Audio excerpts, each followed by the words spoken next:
Hello,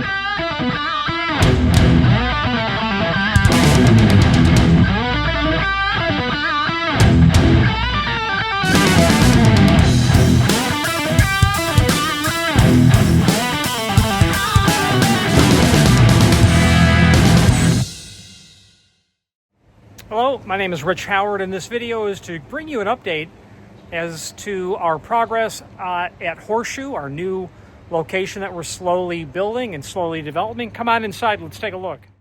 So we've just come inside what will end up being our showroom, and let's just turn around here and I'll show you exactly what we're working on.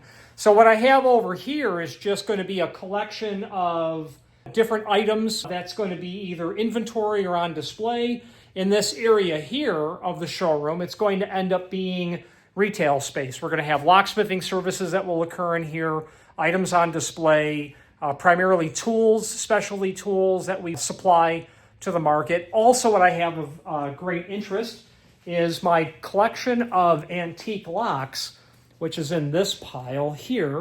And let me show you one of those antique locks. To most, this would just look like a random pile of lock sets. Well, the bottom line is it is, but there are some locks here that are absolutely discontinued.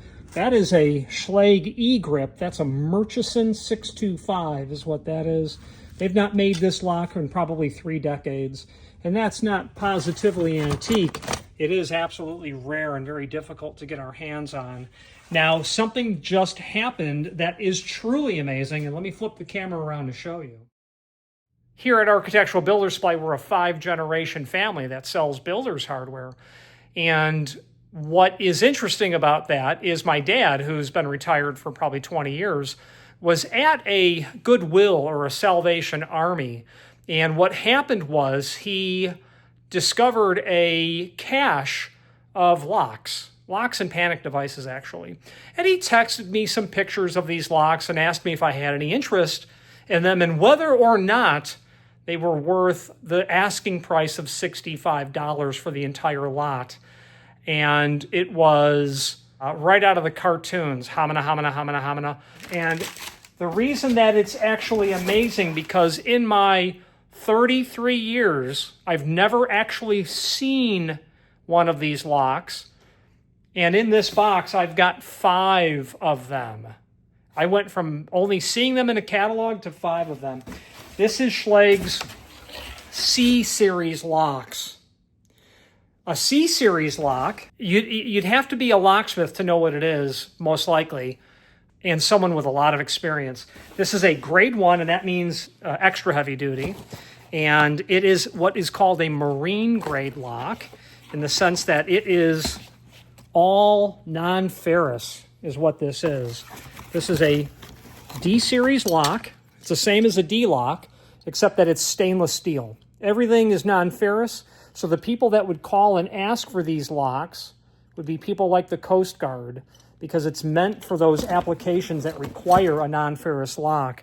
And Schlage stopped making these many years ago, and it's because there's just not that much enough volume to justify what building locks out of non-ferrous components would actually cost.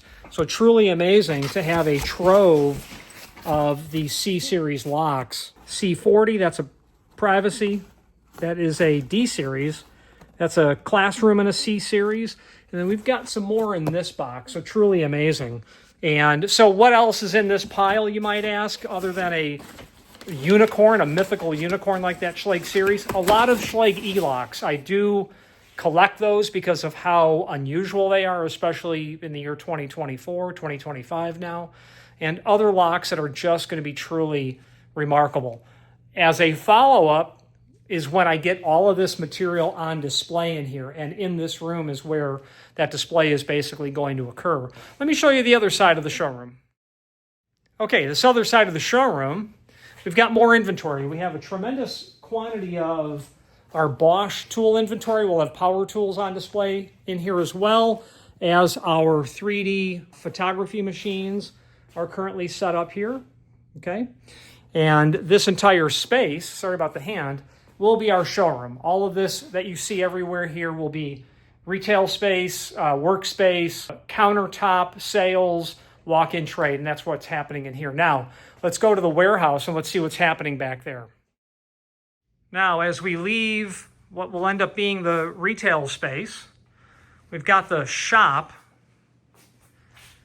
Okay, we are right now in the middle of constructing shelving down below and a second floor up above.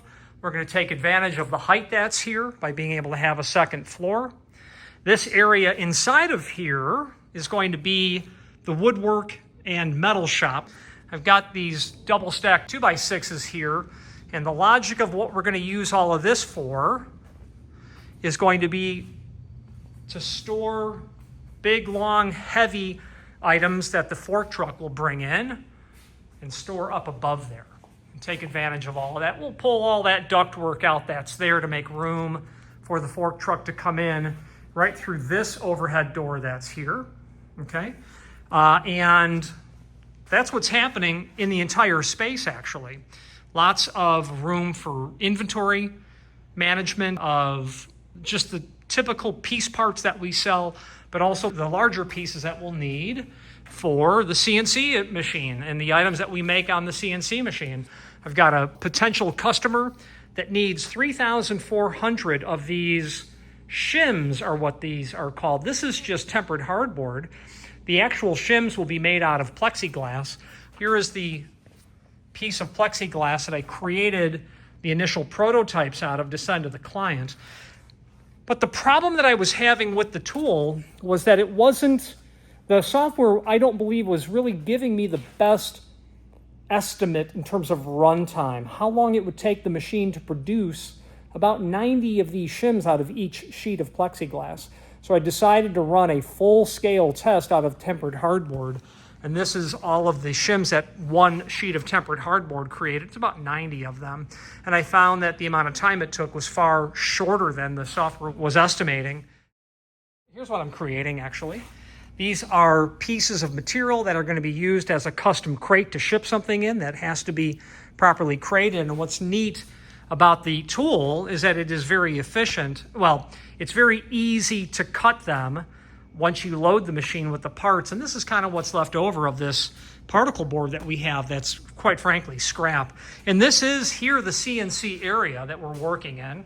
I took a delivery of several end mills for different sorts of applications. I have some really neat tools that are here. That is unscripted drama. Oh boy. I don't think the cutting surface hit anything. And it didn't. Oh, that was close. We got real lucky on that. That's about a $300 ball bit. That's really huge. Now, what would I use a $300 ball bit for? Well, you know what's funny about that is there's a need for that. And it's evidenced here. If you see this weird oval racetrack sort of concept that's here, let me show you what that was used for. This was a scrap sheet of what I was cutting. Here's what the underside of it looks like, if you just study that. And here's what the top side of it looks like, if you just study that. Now, what in the world would that item be? Well, let's take a walk and I'll show you what it would be. You've actually encountered it multiple times for sure in your life. If you're like me and that you've ever gone to a Mexican restaurant and ordered fajitas, that wood project are the underliners that the very hot iron skillet will be delivered on. That ball bit is literally used in the creation of this profile.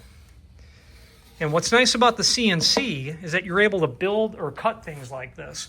Now, this job that I did had I think a 3/4 diameter end mill that was cutting it, a radiused end mill, but it wasn't really the right shape for that. And I bought that 1-inch ball bit because that actually represented much better of what the profile would end up needing to be for that. And that's what that bit was for.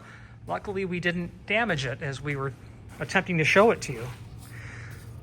Other end mill tools that are here that we have.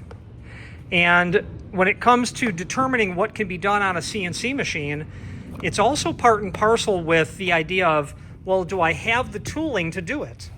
Do I have the bits that will actually allow me to cut the wood accordingly? Do I have the proper tools? Lots of tools that you need to cut this material. Now, let me show you some other components of the CNC machine. Other components of the CNC, you're going to need compressed air.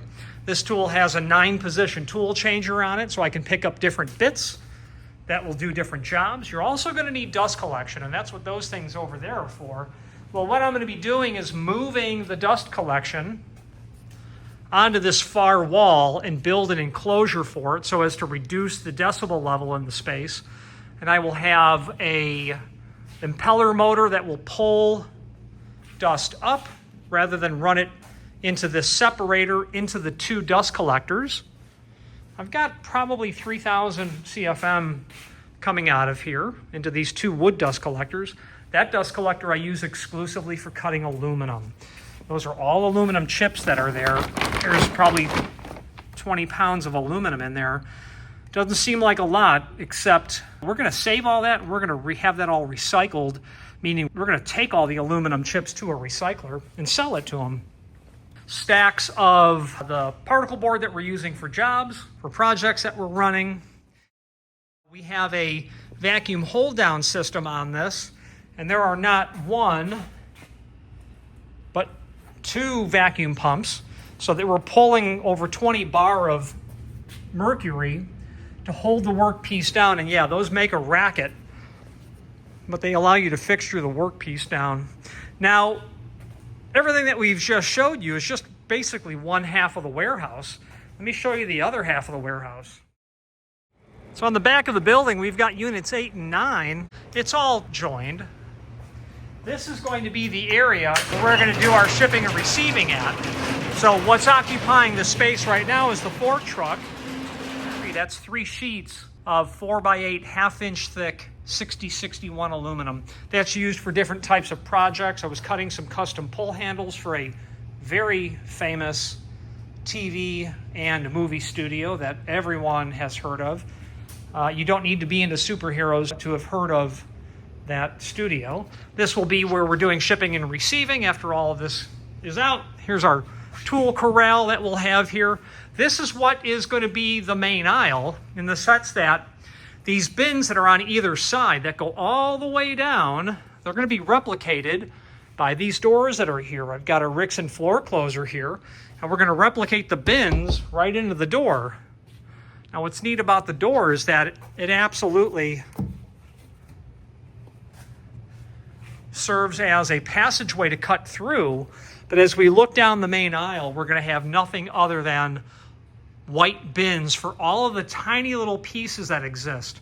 Dogging keys and screws and other parts that are just simply too small to economically store will be all down through here. Now, what I didn't point out, and before we walk down, there's a set of stairs there.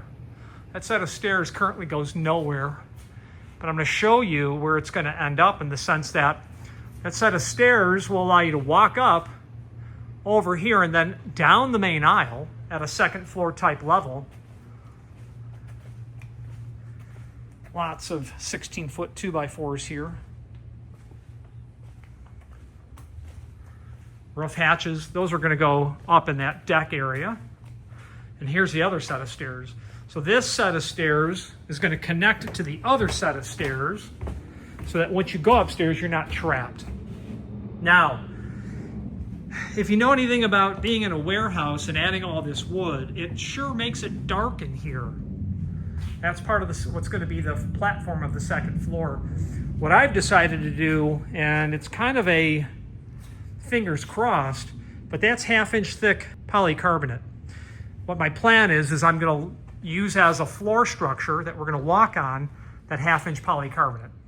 So that all the lights everywhere inside of here, all that light will bleed down through those transparent pieces of polycarbonate, allowing us to be able to maintain the ability to see down in these aisles, to be able to see through all of it. So It's a job site at this point, but it's coming along nonetheless. Let's wrap up this video now.